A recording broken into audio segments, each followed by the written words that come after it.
We are coming to you live via Facebook streaming, YouTube streaming, and also via Skype. Each one of you is welcome to this live streaming from our studios in Trinidad. Sutras of Vigyan Bhairav Tantra, transcending beyond four bodies. How and what happens? I am a physician. A master is a physician who is concerned with your inner health and transformation. There are various systems of medicine: Ayurveda, naturopathy, herbal, Unani, homeopathic, allopathic, so many. When you are looking for inner healing or health, you are not particularly choosy about which one you should use. You have to use the one that is most effective for you. In the same way, the master is concerned with your transformation, which is in a way is inner healing. If we go deep into up to the fourth body, the personalities, the individualities, all these remain. At the physical body, it is very prominent. At the etheric, its effect starts getting less and less when you reach the astral, and then when you reach the mental body.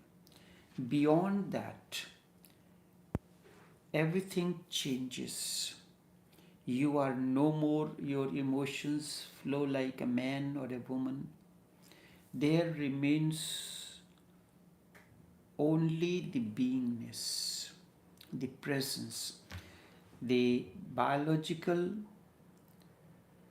differences at the psychological level, at the physical level, they will remain. But you remember, biological differences are directly connected to the psychological. Because of the biological differences, the psychology changes. After that, there is no difference in the journey.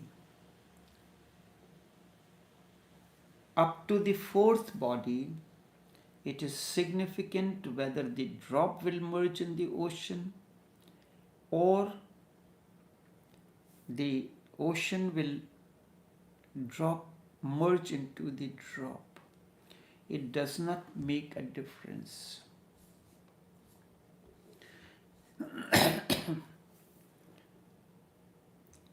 Up to here, there are problems in transcending. The surrender becomes difficult for a man. The yoga process, the journey of aggressiveness becomes difficult for a woman.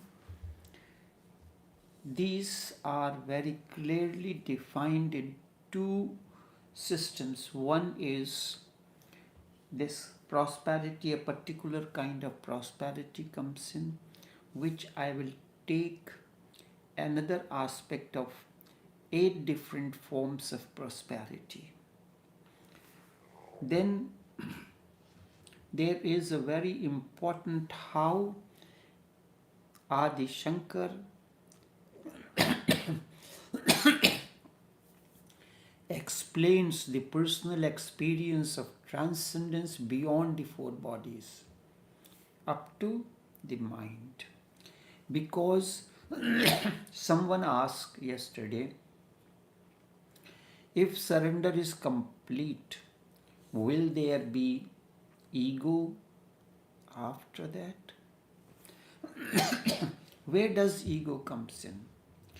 Ego is not of the body, ego is not of etheric or astral body, it belongs to the domain of the mind. The identity comes with the mind.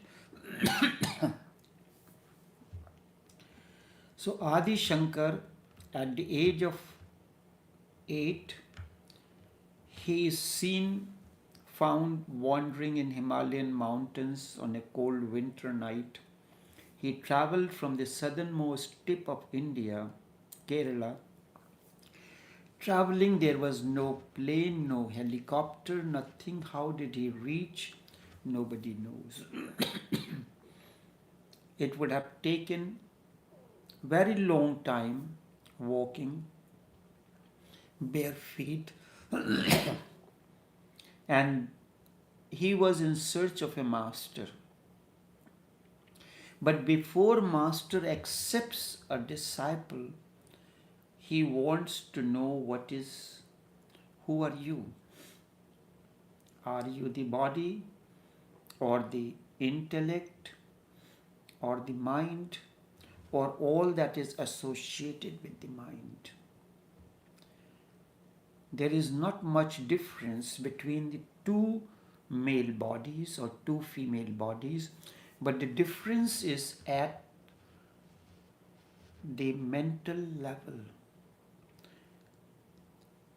The one may have his identity. Identity is connected with the education, with the family background, with the cultural background, with the religious background, and so many things. So from the very beginning, Shankar says, this is a composition of 6 stanzas of 4 lines each, so 24 lines in total. And in that, step by step, he denies everything. This is the way. If the understanding comes an individual, your transcendence beyond the 4 bodies becomes easier. He says, Mano buddh ahankar chittani naham nacha shrotra jivve nacha ghrana netre nacha vyoma bhumir tejo navayu chidananda rupa shivoham shivoham. At the end of each 3 lines, each stanza, the last line, he says who he is. First he says, I am neither the mind, nor the intellect, nor the ego sense or identity. We are identified in different ways, and identity creates a crisis. Everybody has an identity crisis, and that creates chaos. Then he says, I am neither the mind, nor the intellect, nor the ego sense, nor the storehouse of the memory. I am neither the organs of hearing, nor that of tasting, the 5 sense organs. I am neither of these. The hearing, I am not in hearing. Beyond the hearing, beyond the tasting, beyond the smelling, beyond the seeing. Neither am I the 5 elements that constitute the human body, the earth, the water, the ether, the space, the fire. I am neither of these. So first he denies the mind, then he says that the body and mind are connected through hearing, through tasting, through 5 sense organs, and connected by the 5 elements of which the body is composed of. Then who are you? He says, I am ever blissful consciousness. Aham, I am ever expanding consciousness, ever blissful consciousness. Consciousness is blissful forever. But we are not consciousness, we are guided by many other things. That's why there is happiness, there is sorrow. These are the different emotions in which we are lost. So when he says, I am consciousness, I am ever blissful consciousness, and what is that consciousness? That consciousness is Shiva, beyond everything, in a state of meditativeness. So first he denies, I am neither the mind, nor the intellect, nor the identity, ego sense, nor the storehouse of the memory. We live our lives out of identity, out of emotions, out of the storehouse of memory. We live by memory or intellect. He denies that. Then he says, Nacha prana sangyo navaya panchvayu nava sapt dhatur nava panchkosha navakya pani padam nachopast payu chidanand rupaha shivoham shivoham. There are 5. If you look at it scientifically, if the doctor is not finding the pulse which is seen at the base of the palm, then doctor tries to discover the pulse by the ankle or any other place. So there are 5 different places where we can find the pulse: behind the ears, the base of the palm, the ankle. So he says, neither am I vital breath, nor 5 different ears, nor the 7 ingredients of the body, the 5 sheaths, the 5 bodies, 5 sheaths, nor the organ of speech, nor the hand. These are the organs. You act, you speak through the vocal cord, you touch with the hands, movement takes place through the feet, excretion happens. So these are also part of your body. So he says, I am neither these.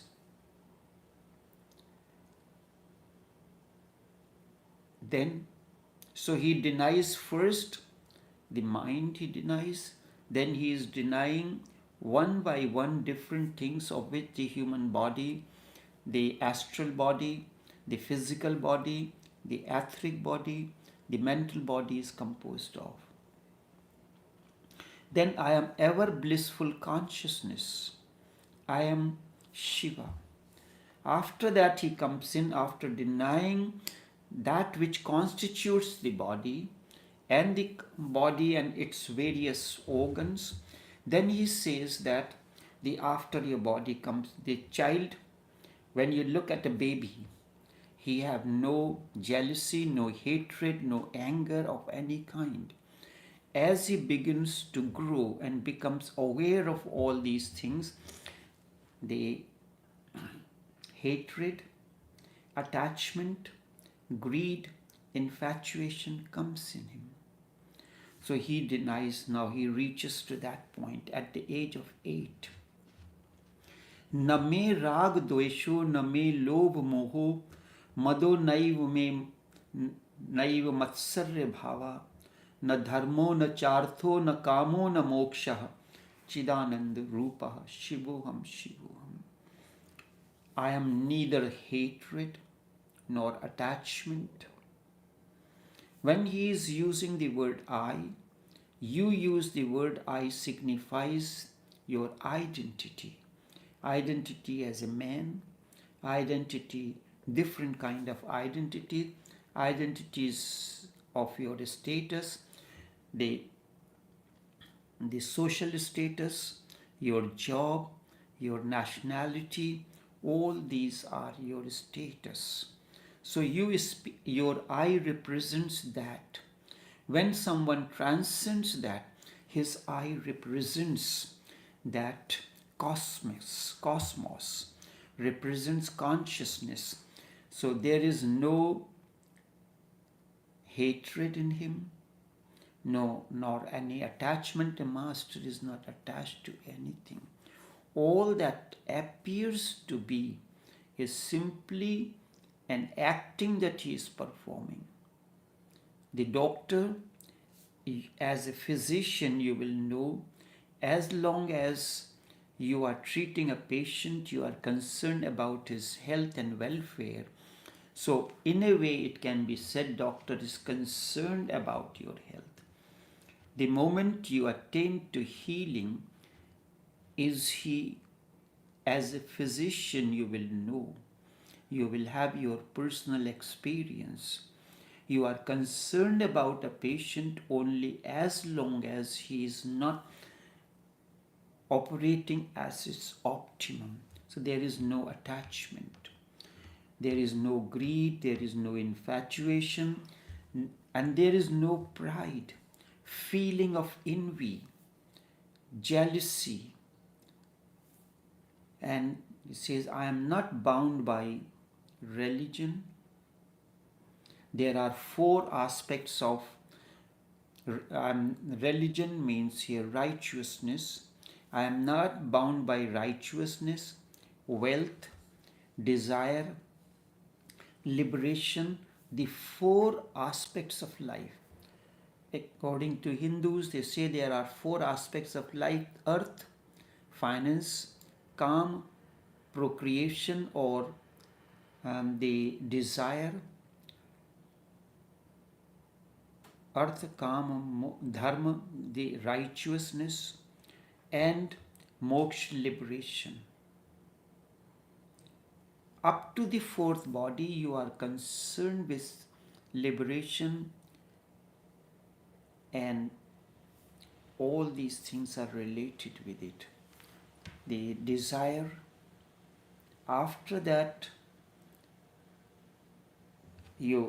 I give you one example.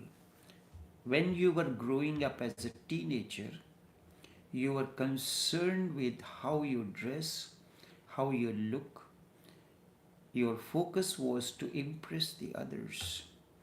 Now, as you grow up in age, you dress elegantly to suit the occasion, but something changes. You are no more dressing to impress any girls or boys or anything. So you are living, and to live you have to eat. You are not living to eat, but you are eating to live, so that you can maintain the health and prosperity. Desire. So I am neither hatred, nor attachment, nor greed, nor infatuation. Neither am I pride, feeling of envy and jealousy. Neither am I bound by righteousness, wealth, desire, or liberation, the 4 aspects of life. I am ever blissful consciousness. Now, after that, what comes in? You are looking for virtue and sin, happiness and sorrow.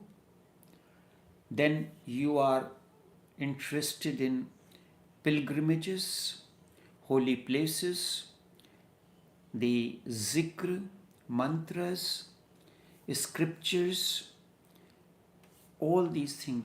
Na punyam, na papam, na saukhyam, na dukhyam, na mantro, na tirtha, na veda, na yagya, aham bhojanam naiva bhojyam na bhokta, chidananda rupaha shivoham shivoham. This is one of my most loved and beautiful composition. I have spoken on this again and again. The more I speak, the more I feel I haven't spoken on it again at all.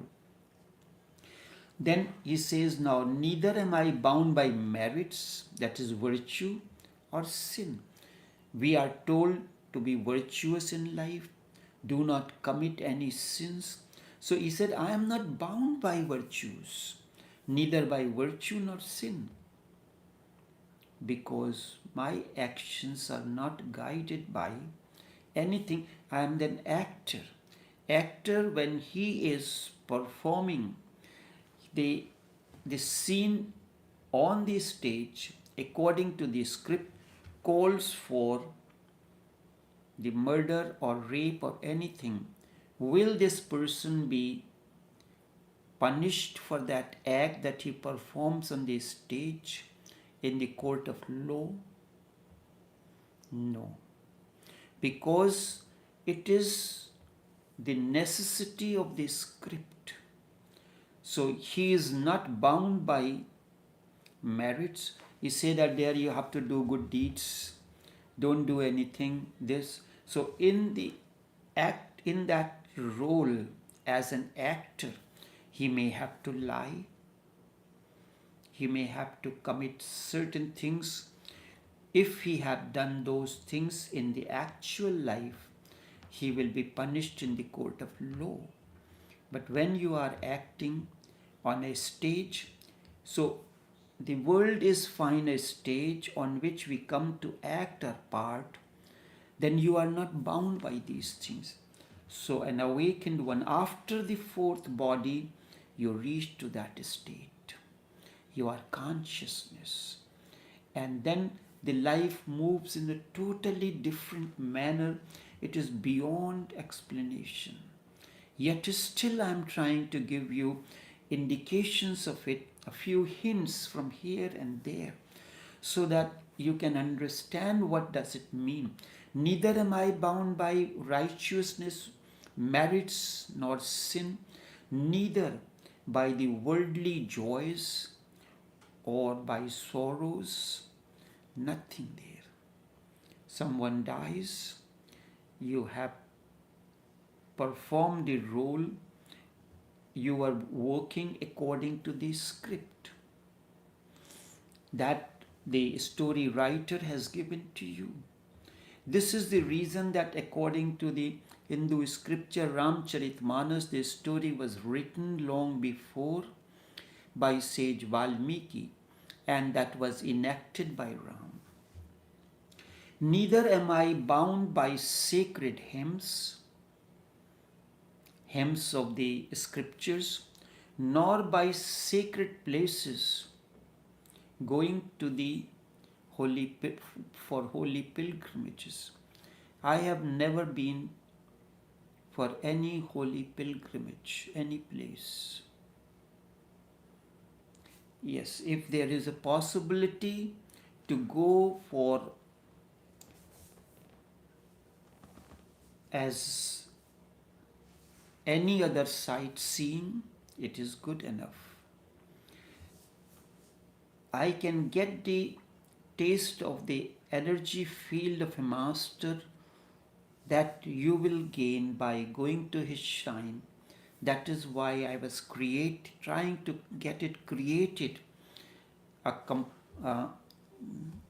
work where when you have the image or the photograph of the shrine and you sit down in meditation, you get the same energy field as if you were alive in front of him. At times, it is not possible for me to visit the shrines, but occasionally I visit those shrines. So I am not bound by the sacred hymns, nor by sacred places, nor by sacred scriptures. That does not mean I do not respect the scriptures. Yes, I respect the scriptures. You respect the medicines, prescriptions, as long as you have a certain complaint. The moment you are taking a medicine for a cold or an infection, antibiotic or something, you preserve the prescription. You preserve the medicine bottles until you are cured. When you are cured, do you still keep the bottles and the prescriptions?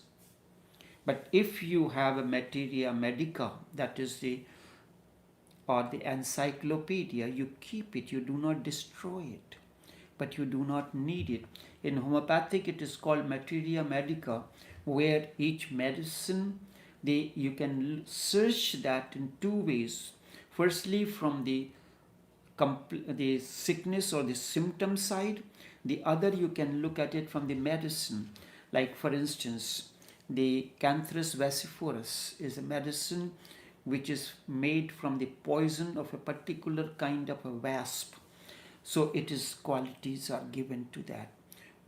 In what kind of a complaint this will be suitable. So very minute things are there.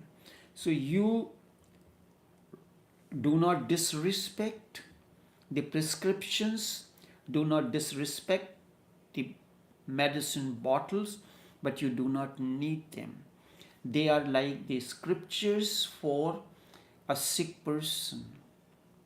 So all these scriptures are for those persons who require treatment of any kind.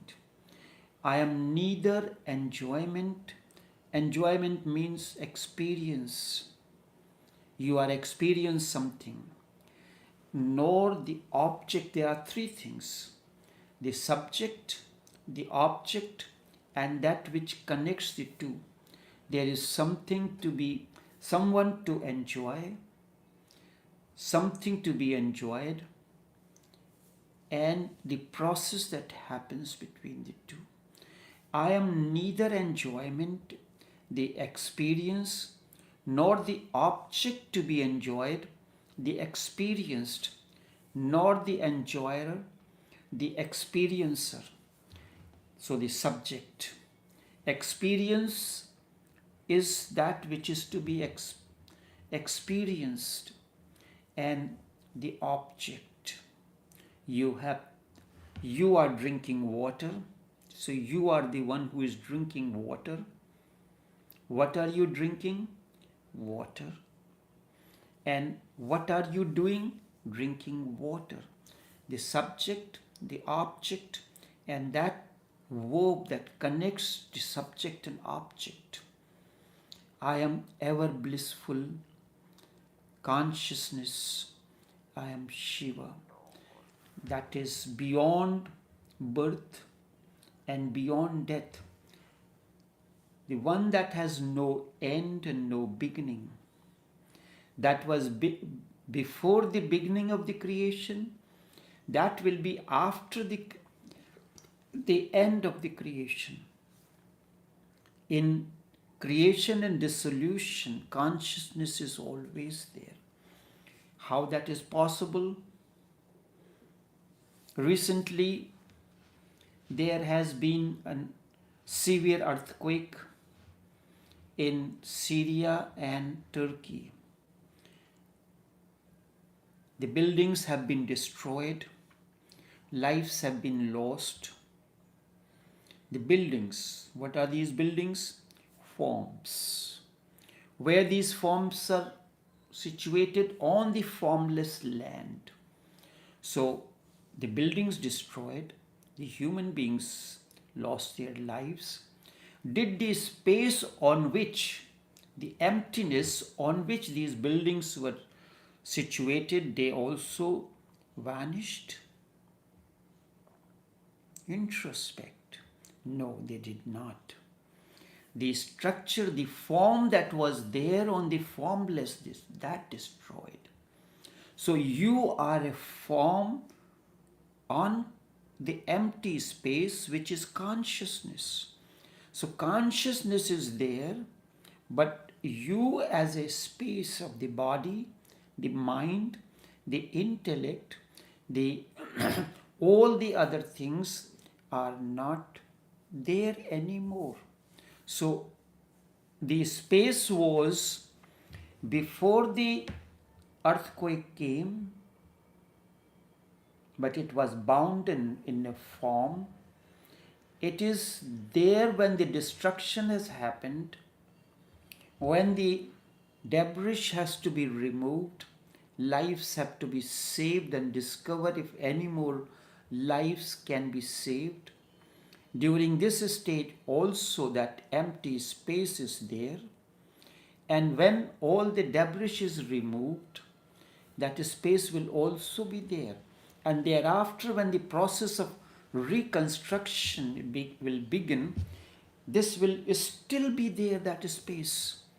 Will there be any change in the space? Will the space before? Will the space during the process of saving the lives or removing the debris, or after the debris is removed, will the space be different? It may look to you to be different, but its qualities will not be different. You do not see the oxygen, all that comprise the atmosphere, the oxygen, the nitrogen, the carbon dioxide, the other gases, but they are part of the existence that comprise the atmosphere. It is their part of it. The space is there. It was before the destruction. It is during the process when the form disappeared, that is, death happened. Death happened to the structure, to the form, not to the formless. The space did not die. The buildings destroyed and died. So the form that you are in, but it is better to identify not with the form but with the formless.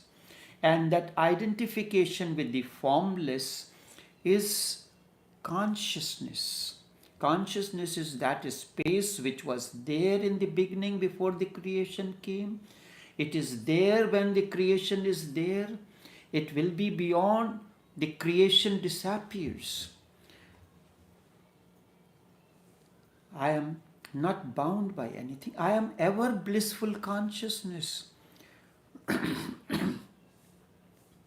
Someone asked Buddha when he was entering into Mahaparinirvana, where will you go? He said, where will I go?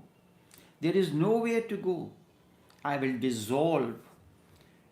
So where that space that was bounded by the building that destroyed has disappeared, it is right there. Earlier you had known as bounded by the boundaries, by the structure. Now the structure is not there, the space is still there. If you can understand for this. The moment I will not be there, the form will not be there, but the consciousness will be there. The energy field will be there. So you have to go to the holy pilgrimages or the shrines. If you are connected, you understand that the space, the consciousness, the energy field, you can connect to that consciousness wherever you are, in whichever form you are. You don't need to go anywhere. Then it comes back again. So blissful consciousness is that formless space that was there in the beginning, that is there now. It will be beyond when everything disappears. The form disappears. Then he comes with the next sutra, the stanza 5th. न मृत्योर शंका न मे जाति भेदा पिता नैव मे नैव माता न जन्मा न बंधुर न मित्रम गुरुर नैव शिष्यः चिदानंद रूपः शिवोहम शिवोहम। न मृत्योर न शंका, न मृत्योर न शंका.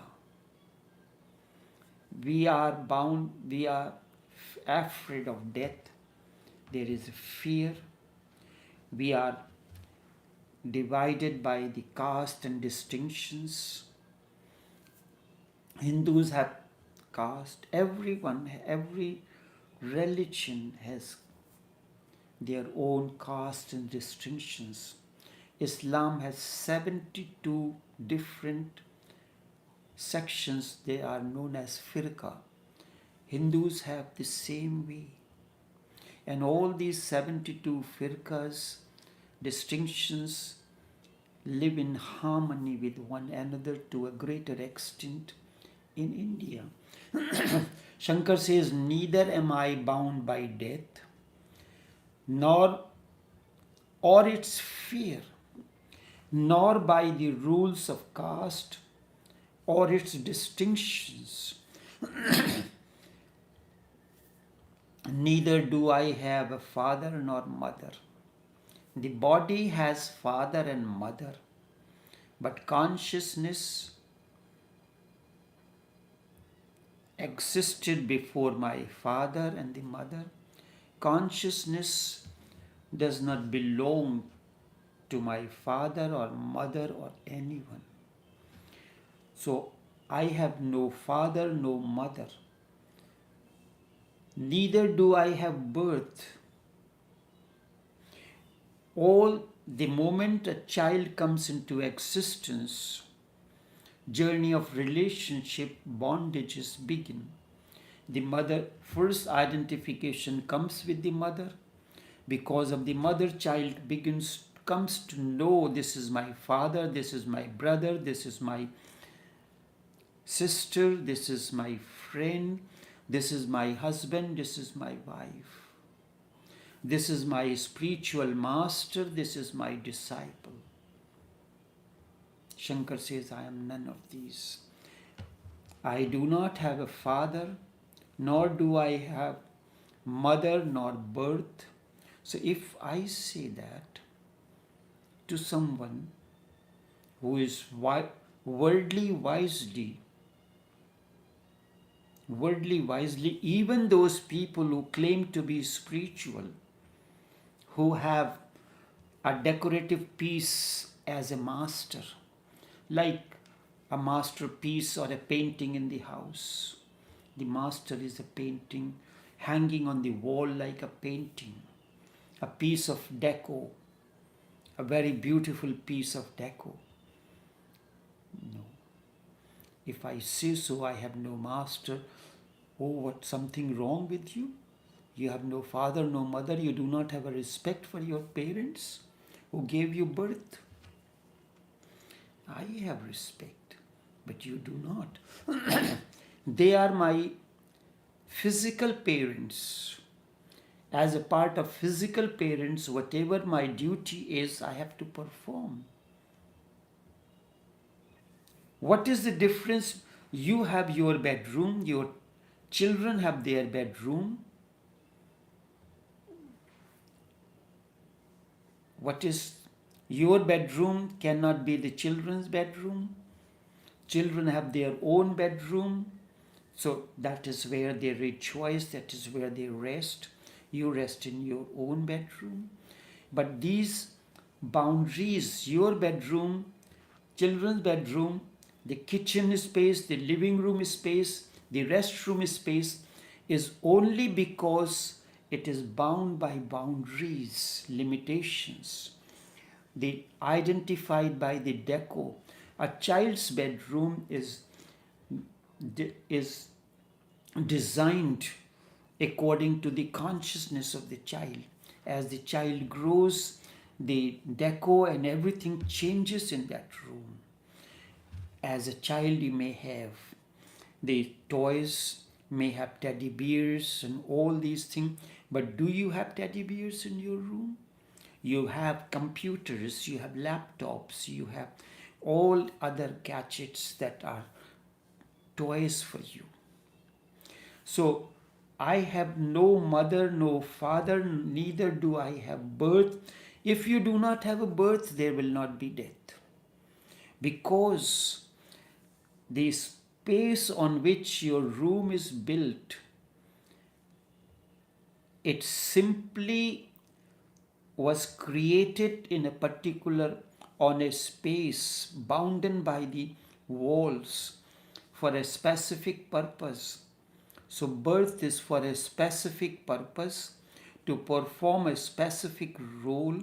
A certain space of consciousness was bounded by a physical form. So neither do I have a relations, nor friends, nor spiritual master, nor disciples. I have none of these.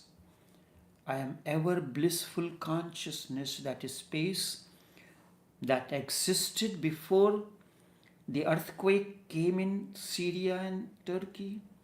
It is that space is still there while the buildings demolished, the lives are lost, and still certain lives are being searched if they can any life be found. And even after, when the debris is removed, that space will be there. And when the new structure comes in, it will be there. But the memory will there be in you that on this building, on this space, was a building of this building existed. You have a photograph of that. This building existed on this. Now a new building exists today. It was your home house yesterday. Today it is somebody else's house on the same space. Today on this space is you. Tomorrow on this, that everybody identifies by your name. Tomorrow on that space there will be another person standing. Isn't it so? Then in the last stanzas, Shankar says, Aham nirvikalpo nirakar rupo vibhutvach sarvatra sarvendriyanam nachasya sangatam naiva muktirmeya chidananda rupa shivoham shivoham. It is musically composed. Aham nirvikalpo nirakar rupo vibhutvach sarvatra sarvendriyanam nachasya sangatam naiva muktirmeya chidananda rupa shivoham shivoham. Nirvikalpo. Kalp means variation. I am without any variation, without any form. I am not bound by pain or pleasure, happiness or sorrow. I simply, when I feel happy or express happiness, this is part of the script that I have been given to follow during the time that I am on this stage of this world. I am without form, without any variation. I am present everywhere.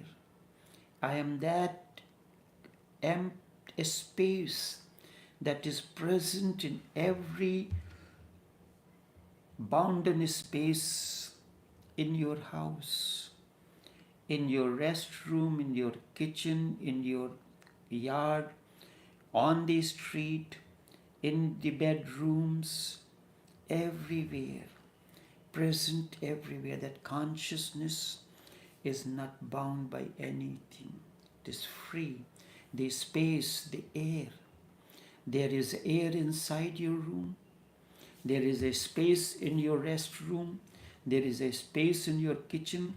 There is a space on the street which is unbounded. There is an atmosphere. The air in your room will not have oxygen. If it does not have oxygen, you cannot survive there. Will there not be the entire composition? Yes, may happen that certain things may be in a greater proportion than the other. The atmosphere will always comprise in a certain proportion the oxygen, the carbon dioxide, the nitrogen, the hydrogen, the neon, whatsoever gases are there in atmosphere. They are in your living room, in your bedroom, on the street, in your temples, in your churches, in your synagogues, or everywhere the same atmosphere is there. But you have created a certain atmosphere in your bedroom according to your liking.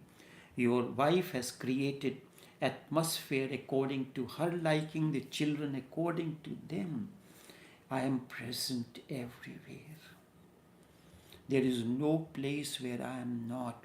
This is why it is said God is omnipresent. It is not a mere word. It is not a mere expression. It is a feeling. It is a deep understanding without any variation.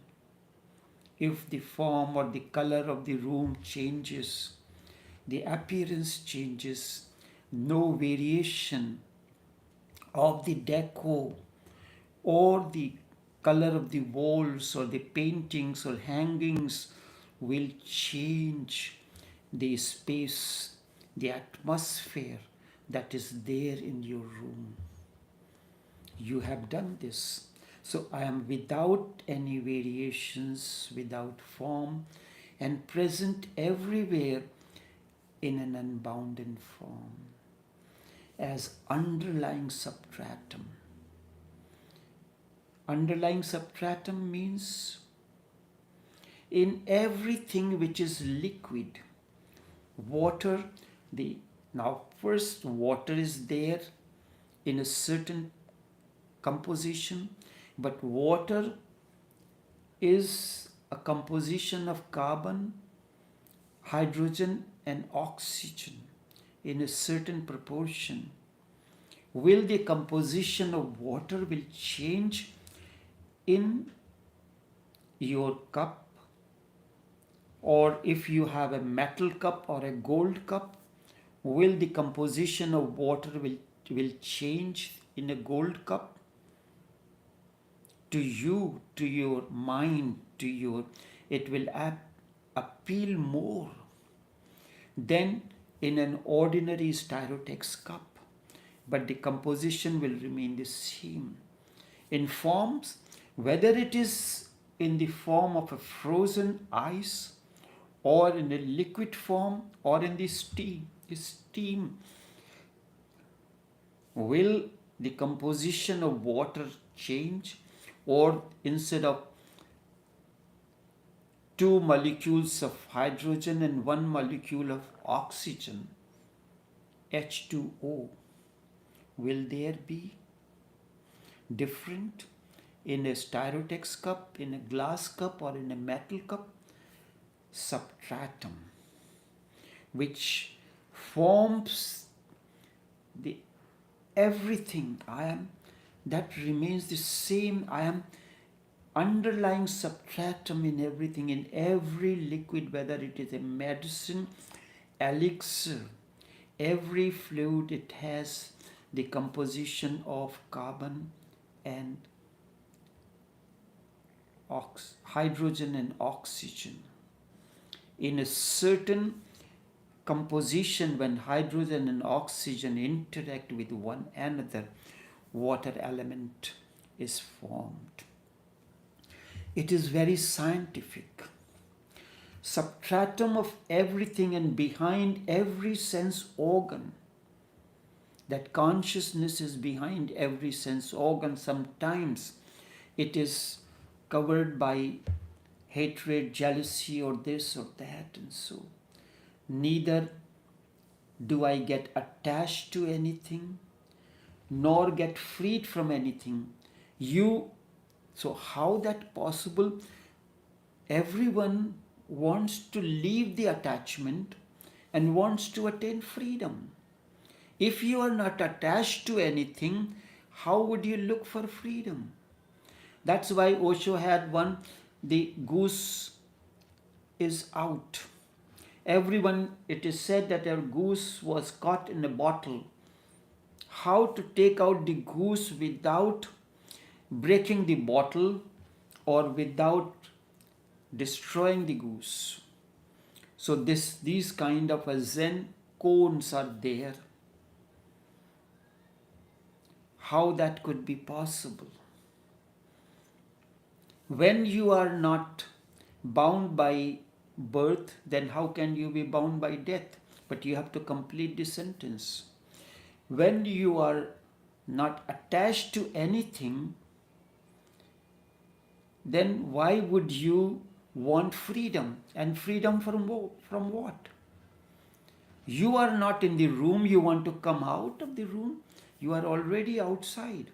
The goose is already outside, it was never in. When you are never attached, there is no question of freedom of any kind. When there is no birth, how can there be death for you? When you are not born, how can you die? Birth and death are two sides of the same coin. Attachment and freedom are the two sides of the same coin. When one is not there, how can there be the other? I am ever blissful consciousness. That is there before birth, that is now, that will always be beyond that. Up to this, up to fourth, these things you are bound by. When you transcend the fourth body, the physical, the etheric, the astral, and the mental, emotional body, you reach to the realm of consciousness. And beyond that is nirvana, means you never existed in that, the formless form. I will continue in the next session a certain aspect of these four bodies, their qualities, and something else, the nature of prosperity in relation to you, how these 8 forms of prosperity works in you. Only this much for this morning. Until then, take care and do have a pleasant day.